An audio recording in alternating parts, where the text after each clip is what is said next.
everybody. This is Renee. And this is Alan. With me, you, and the chickens. So, I was just thinking today about self-sustainability, and we wanted to just come and go over it a little bit. Now, we're not talking about technical terms or anything, it's just how we feel about it and what we're doing here. What does it actually mean to be self-sustainable? Because that's our goal. Is on this particular acre, we want to become self-sustainable. We want to produce a large percentage of what we eat and actually have it maintain itself as far as cost and things like that. So, when you think about what you have on your farm as far as being self-sustainable, like what do you have? You have chickens, so you have chicken, to eat, and you have eggs.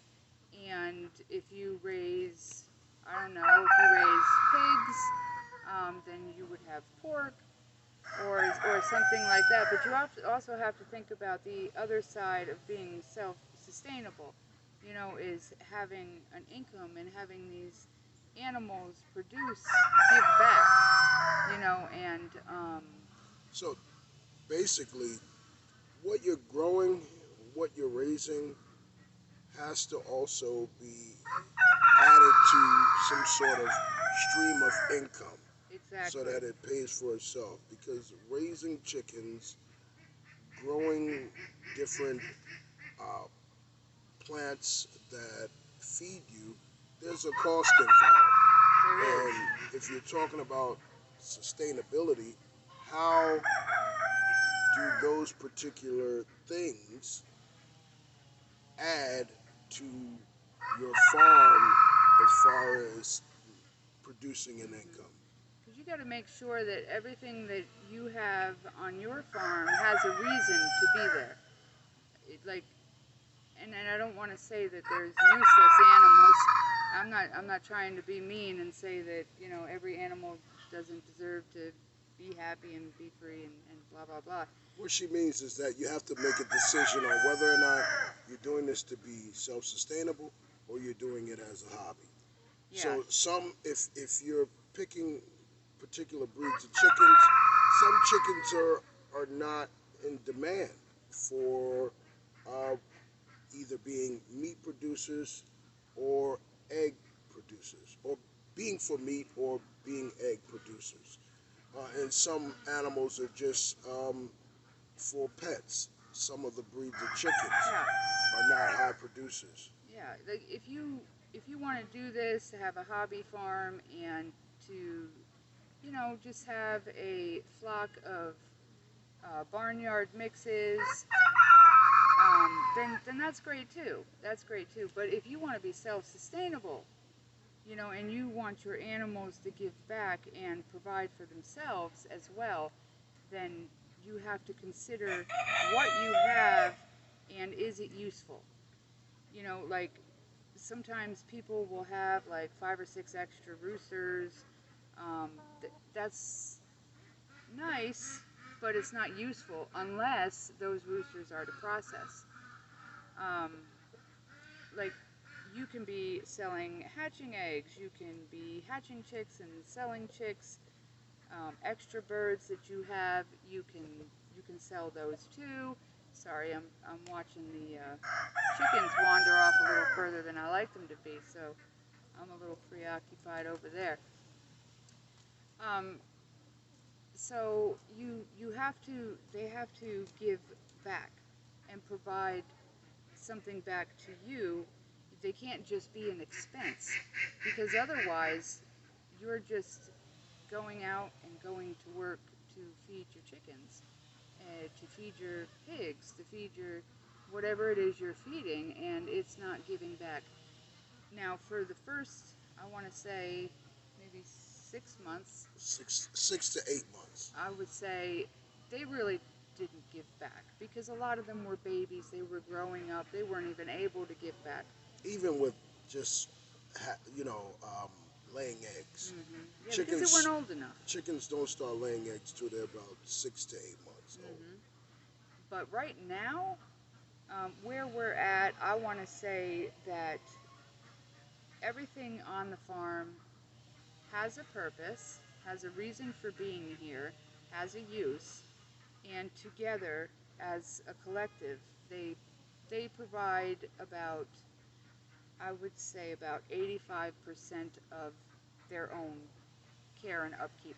And that's why a lot of things that you see wind up staying in temporary coops, because that's kind of a rule that we have. You know, we don't want to be bankrupt. We don't want to be in debt because, you know, we went hog wild on building coops and we went. So we have to make sure that all the money that comes in from what we're doing here is spent on providing for them. And that's fine, but we don't want to spend the money that's supposed to be there to pay the bills and blah blah blah. You know, we don't want to do that. We don't want to be in that position. So the farm has to pay for itself.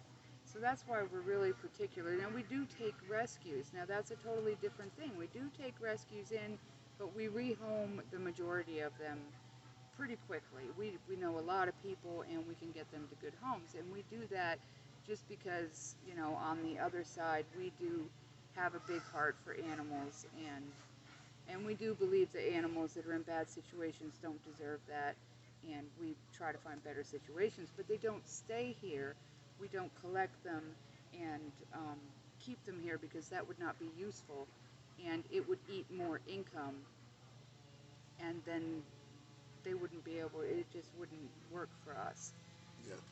So basically, each particular animal has a productive purpose.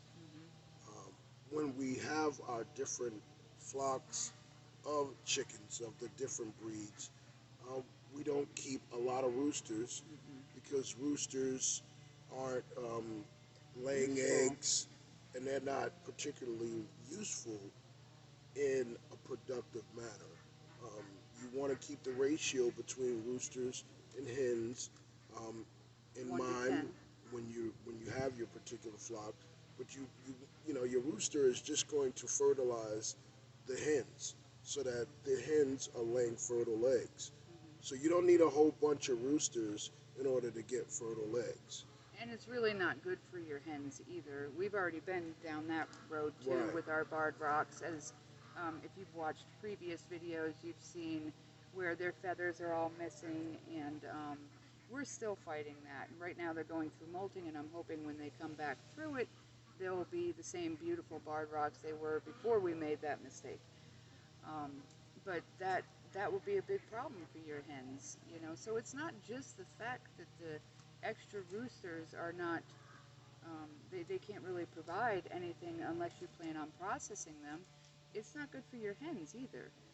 You know, it's overbreeding. It's overbreeding. It rips their feathers out, and I don't know if any of you have ever seen what that does to the back of a hen, but it's not pretty. It's not pretty. So you don't want to be counterproductive with your flocks, and that's what we're talking about, the rooster to hen ratio, and bringing it back to the point of everything having a symbiotic relationship with each other. The actual hens and roosters, they're paying for the feed that we are giving back to them. So it's a constant circle where the animals that we have are actually producing enough to pay for the vast majority of their upkeep. Like we said initially in the beginning, their food, maintaining them, you know, we put in the work. We're not taking a salary or an hourly pay because this is something that we're doing continuously. But as far as maintaining them and their food, so each thing has its particular purpose. Even when choosing the plants or the vegetables or the garden that you're going to have on your homestead or farm. You have to take that particular thing into consideration. Is it going to help you? Is it going to be Well, productive? not only that, if you're going to put it in your yard, you also have to keep in mind, is it going to hurt your animals? Yeah. Because if we free range some of our breeds, now we don't free range all of them together because then we couldn't offer purebred hatching eggs, and that would be counterproductive. So we free range one breed at a time, and we alternate days. So whatever we plant, we have to make sure that it's not something that could harm them when they come out and have their free time. And another thing I wanted to mention, when you're planting your plants and stuff, and you're going and looking at what kind of fruit trees, or you want perennials, you want things that will be there year after year. You don't want to have to keep putting that same work in over and over and over every single year, because you have to work smarter, not harder, because this grows. It grows fast, and it's a lot of work, and to have to keep repeating the same work over and over again It's would be a tiresome. lot. Yeah. Would be a lot. Yeah, and it's exhausting. It can become exhausting because you have to establish a routine for even just taking care of the animals. Yeah. Waking up in the morning to make sure, depending on what kind of animals that you have. Chickens, depending on how you have your feeder set up, you may not have to come out every day. But we have goats, we have geese, we have ducks, we have chickens, we have rabbits. And I know also a lot of people are like, well, all these fruit trees and stuff, you go to the nurseries and they're like $20, $30, $40. But you're looking in the wrong spot. You gotta kind of go outside of the box. Like, instead of going to hatcheries to find your chicks, why are you not going to backyard breeders? Why are you not going to like somebody like us? You're going to get them a lot cheaper. You're going to get them a lot healthier, and you're going to actually be able to see the parents and see where they came from. And the same thing with plants. Why are you not on Marketplace or Craigslist and looking for plants? I just want to show you, for instance, mango. Mango, $5. Actually, we traded a chick for this tree. And loquat, traded a chick for that tree. Papaya, same thing, traded a chick for this tree. But if we hadn't have traded a chick, they would have only been $5 each. But I'm just saying, you can do this, and it doesn't have to be expensive. It doesn't have to break the bank. You just have to look for different ways. Look for what you're looking for. You don't have to spend $40 on a fruit tree when you can go to a backyard grower who's growing them in their backyard and get them for $5 and $10, and be supporting them to help them as well. Right. And right now, homesteading is a growing community throughout the United States, throughout Florida. Everyone wants to try their hand at growing their own food and raising their own animals. With the current health scare, of course, it put things into perspective for a lot of people. Yeah. But a lot of people are running into the problem of cost. Yeah. You're working, you may work a 9-to-5 job, and there's definitely a cost involved in raising chickens, raising animals, and even growing some of these trees that we're growing. But you can lower that cost.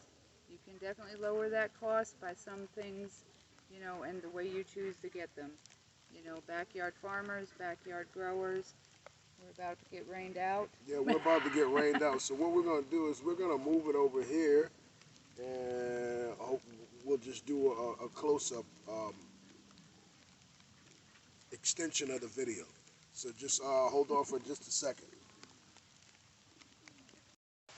Okay, so we're out of the rain. We're out of the rain. And Where did we leave off? I don't know where we left off. Being sure that things are productive when you're farming. Yes.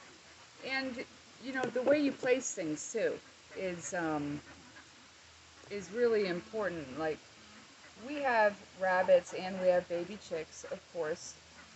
We've raised chicks, and some of them we keep, or some of them don't sell fast enough, so they have to come outside because they're growing up, obviously too big for the house, so they got to come outside. But the way you position those little chick coops that are above the ground will really help you out. Now, we position them in with the ducks or in with other chickens, and that saves you from having to clean it up because chickens are only scratching and mixing the dirt. And ducks really do that too. So if you put those pens inside those areas, then that's another mess that you won't have to clean. And that works with self-sustainability. That is the chickens actually working to clean things up and maintaining the... Is that an ant dance? Yeah, and maintaining the particular... and maintaining the yard you're in. You gotta watch these ants around here. Let's walk over here to this coop so you guys can take a look at it.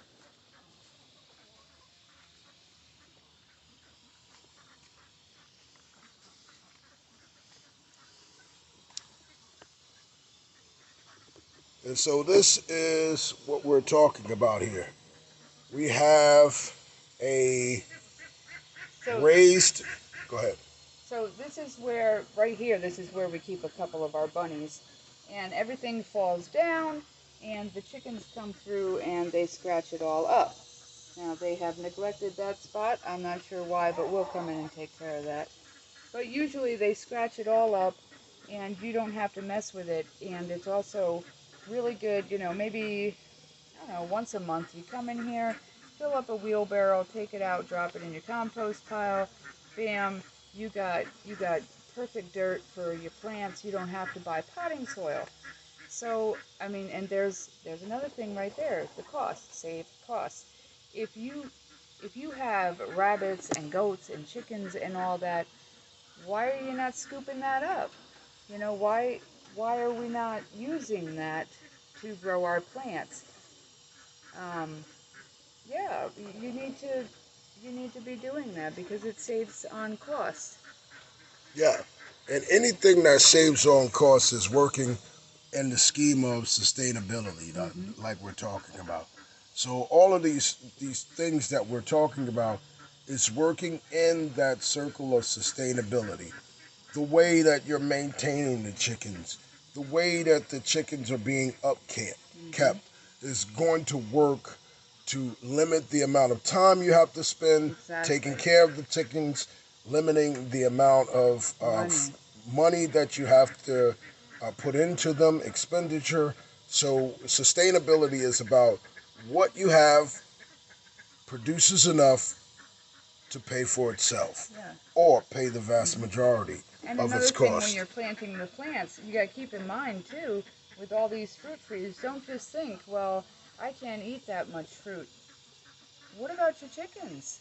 What about your ducks? What about the goats? What do they like to eat? Plant that. You know, we've got, I think, 5 papaya trees out here. There is no way we're going to eat the fruit that will come off of 5 papaya trees. But chickens love papaya, and it's good for them. It's very good for them. So that will help contribute to their nutrition and, you know, ease up on the food bill as well. Yeah, and let's just take a look at some of the things that we're working on that is working in that self-sustainability. So over here, right next to the coop, what we have are orange trees, Yep.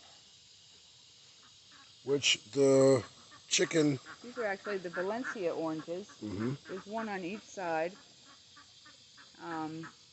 These are just, I believe, gardenias, just because they're pretty, and they attract bees, and bees are pollinators. So you want to make sure you have your pollinators too. Don't scare off all your bees, don't scare off all your butterflies, be friendly. Be friendly, you know, and let them come because you need them. You need them, and they need you too. You Right. know. And over here, we're just creating a bed to actually. Yep. This is guava. Um, that I don't know what that is. It's supposed to attract hummingbirds and butterflies, but it had died a few years ago, and we're still working on it. So these are just some vegetables. This is our banana tree. We just transplanted it. We're just waiting for a good location to put it in the ground. And then the papaya, avocado. No, avocado's back there. That's loquat, mango, and more guava. This is Vietnamese spinach, and this is our basil.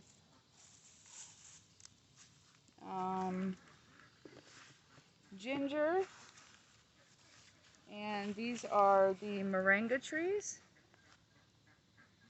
We also have pineapple over there. So this is pineapple. Over here, the papaya, we have 5 of the papaya over there. And the 2 orange trees that are down at the end, actually somebody gave them to us and we had to go dig them up. So hopefully they survived the transplant. The same with the guava over there. That's why it looks like there's a dead tree. It's just recovering. It'll come back. Yeah. It'll come back.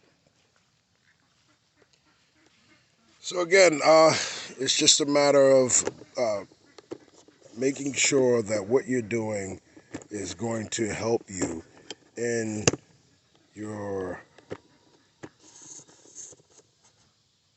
in the production of your farm. And make sure that you're not spending more than what you're able to bring in, because you want your farm to produce, to produce for you. So it stopped raining. So we're back out here. We're back out here. Hold on, let me adjust the camera. Okay. So We've taken you on a little bit of a tour and shown you some of the stuff. Now, if you have any questions about how to make your farm kind of pay for itself, or I don't know. I mean, we're not experts. We've only been at this for a year. I'm sure there's more ways that we haven't thought of, but it's working for us. It's working. and we're really trying to attract you guys to for you guys to actually tell us what's on your mind. Yeah. We want the criticism. We want the some of the guys who may have been into it for quite some time to tell us, hey, what the heck are you doing? That doesn't work like that, or something of the sort, so that it puts us on the right track. Yeah. Because we have plans in the next 5 years. We want on our farm, we want a food forest. Yes. So we're starting to compost. I'm starting to chop and drop. I'm moving things around. I'm looking for someone who can provide me mulch. So we're working on quite a few things for the farm. And the aquaponics. And the aquaponics. We're going to be soon getting into aquaponics. So there's a lot that we're going to be doing. So Yeah. the initial outlay is going to cost you. So you want to make sure once you make that outlay for your farm, that particular thing that you're endeavoring to do is going to bring something back and help to sustain itself. But that's the thing. If you can get this portion of your farm to produce some income, to pay for itself, to pay for its own feed, and build its own structures. Now, the first couple of structures came out of our own pockets, of course. They're not going to pay for themselves right away, but after that, they started paying for their own building supplies slowly and their own food. And now that we're at that point where they're paying for their food plus a little, now they can provide us to start something else like the food forest, eventually aquaponics. You know, all these other things that will help us be more self-sustainable. Absolutely. And so that's the run of the chicken area. Of course, we have an additional area where we have more ducks, Mm-hmm. and we have our other small collection of goats. We call a small herd, which is our standard Our breed little of herd. Nigerian dwarfs. But the premise behind this particular video is to ensure that what you're doing is going to produce something Mm-hmm. that is going to give back to your farm. Yes. And be creative when looking for things that are actually that you're thinking about bringing into your farm. And if you need So, help with that you know, and you see it here, ask us. Ask us. You know, if we know where to get it cheaper rather than going to the store, we're going to tell you. You know, we that's the whole thing about being a community. You know, you work together, share ideas.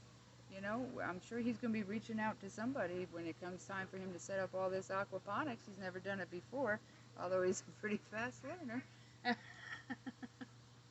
But yeah, let us know if you have questions. We can help you with that. right. So, uh, going back to the idea of ensuring that whatever you're producing is going to bring things in. And when I said be creative, when you're thinking about these things, we're also talking about what we discussed earlier in the video.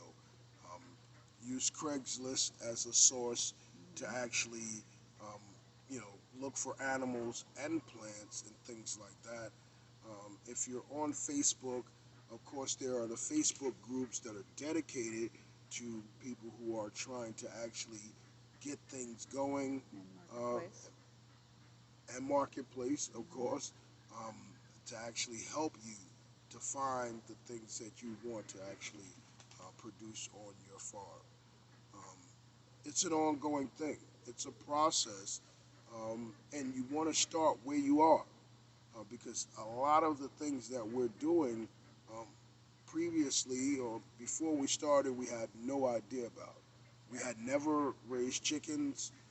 We didn't have flocks of ducks, A lot of learning. but it's a lot of learning that's involved. And if you're up for the challenge, it's rewarding in the end because you get to see things grow to maturity. You Mm-hmm. get to see how they interact, and you start producing the things that come from these particular things. We love them. I Yeah, we spend a lot of.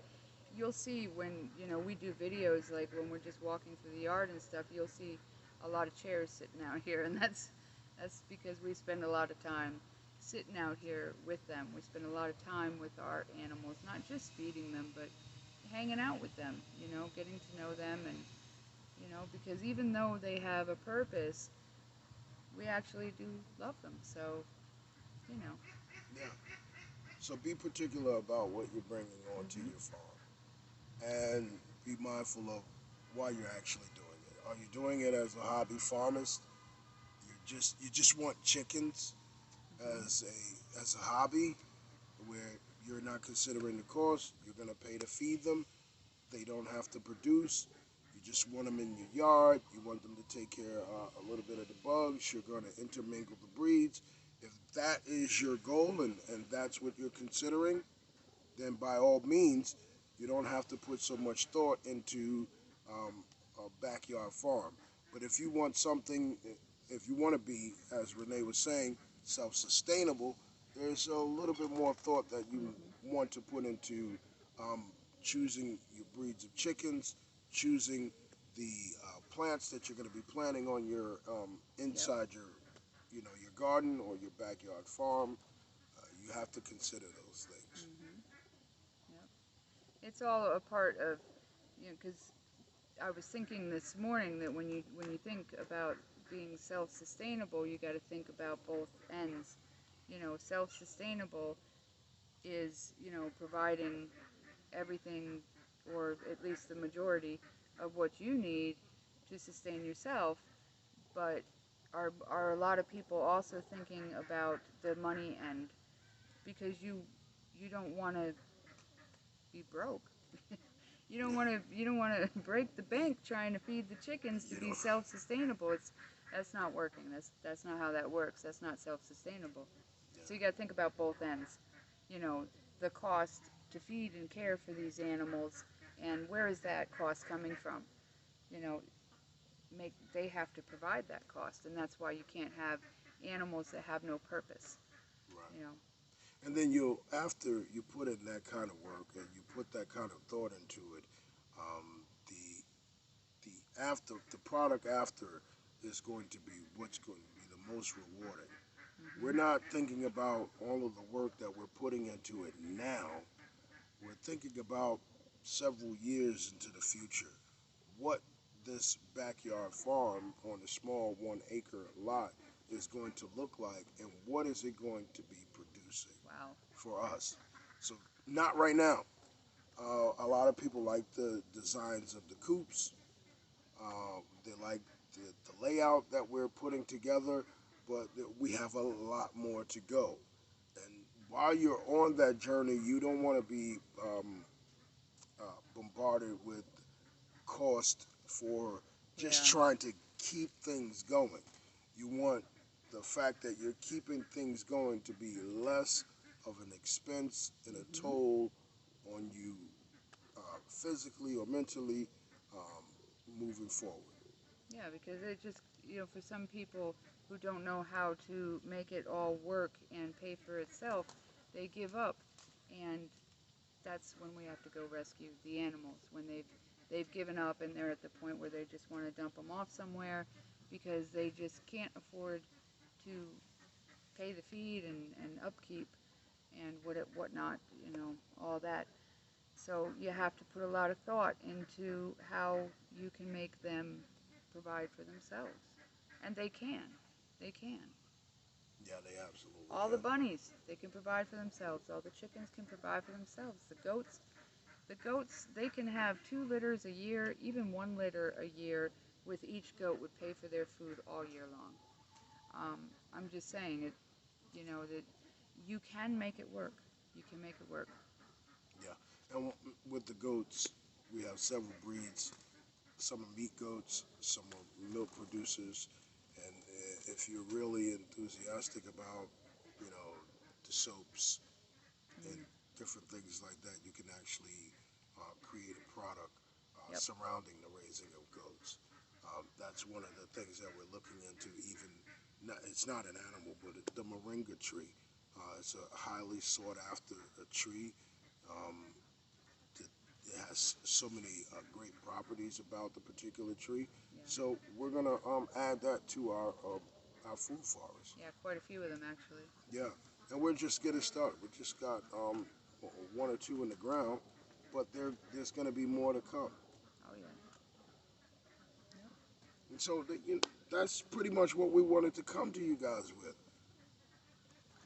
The idea of being self-sustainable. And what it really means. And what it really means, because that is something that we have to consider every time we're either making a purchase for the farm or bringing in a new animal to our farm. Yes. Because currently we work from home. We're not 9-to-5ers, so we can't have this small farm bankrupt us. Definitely not. Bankrupt us. Yeah. Definitely can't do that. Can't Yeah. do that. Yeah, you can't do They that. have to, how they say, they got to earn their keep. Well, they have to earn their keep, and that's just the way it is. And we're not mean by any means. We love all of our animals equally. But if you don't have a purpose, if you're not contributing, then we have to rehome them. Because we just can't afford to take in a bunch of animals that don't produce anything. Yeah, harking back to the old times. Farming is farming. Farming is producing things that can sustain you. So Yep. you want to also, in sustaining yourself, produce things that will help to sustain the farm. Back in the day, farmers, they didn't eat all of their crops. Their crops helped to pay for the farm, buying implements, tractors, things like that. You need those things to work in conjunction with each other. Exactly. You know, if you're just a hippie, and no slight to hippies, but if you're just a hippie and you just want chickens running in your yard, have at it. That's But great. That's hobby farming. That's hobby farming. And that's great. But Hobby farming's wonderful. But it's still a cost. But we're talking about being self-sustainable. Right. There's a difference. There's a difference. Yeah. You can have all of the things that the hippie has, the beautiful birds and everything else, and also be self-sustainable. Yep. Because I'm a skippy hippie. I skipped the part of just hippie. So, you know, that's about it. We're going to keep you up to date on our progress, getting things going, our food forests, mulching, permaculture, raising chickens, goats, geese, rabbits, and whatever else she decides to bring here. Hey, if it pays for itself, it can come. That's what I said. Right. Well, depending how big it is. Right. Okay. So this is Alan. And this is Renee. And this is Me, You, and the Chickens. We really appreciate you guys visiting our channel. We really appreciate the comments. And, you know, and this goes out to the YouTube commenter that said they would love to be our neighbors. Possibly not with all of the geese making all of the noise. Oh no, they would love it. But we love to have neighbors who are into the same things that we are into. They would love the geese. What she said. I love the geese. They're my babies. But we appreciate you guys liking, sharing, and visiting our channel and viewing our videos. And again, we encourage you guys to comment. We encourage you guys to critique us on the things that we are doing, because in the long run, it helps us. And if we're doing something wrong, we definitely want it to be pointed out. And if you're local and you want to come out for a visit, we don't mind at all. We've had actually a few people quite a few have contacted us and have come out for a visit, and we love it. Yeah. We don't mind it at all. We can all learn from each other. And that's what we're getting at. You know, it's a community thing. We can all learn from each other. Yeah. Even the worst farmer has something that you can learn from them. Yeah, and we're actually, just here today, we had a company come out for a product for coccidiosis. We're going to go into that later once we do enough research on this particular company and their product and how it works on our farms. We don't want to make any recommendations without enough information about the particular product in order to make that recommendation. But we definitely won't keep it a secret from you. But we won't keep it a secret. They were out. They liked our farm. They liked our setup. And so we want to pass on any useful information or any useful resources to you guys. So again, I'm Alan. And I'm Renee. And this is Me, You, and the Chickens. And we'll check you guys out later. Till next time. All right. Bye-bye. Bye-bye. Have a good one.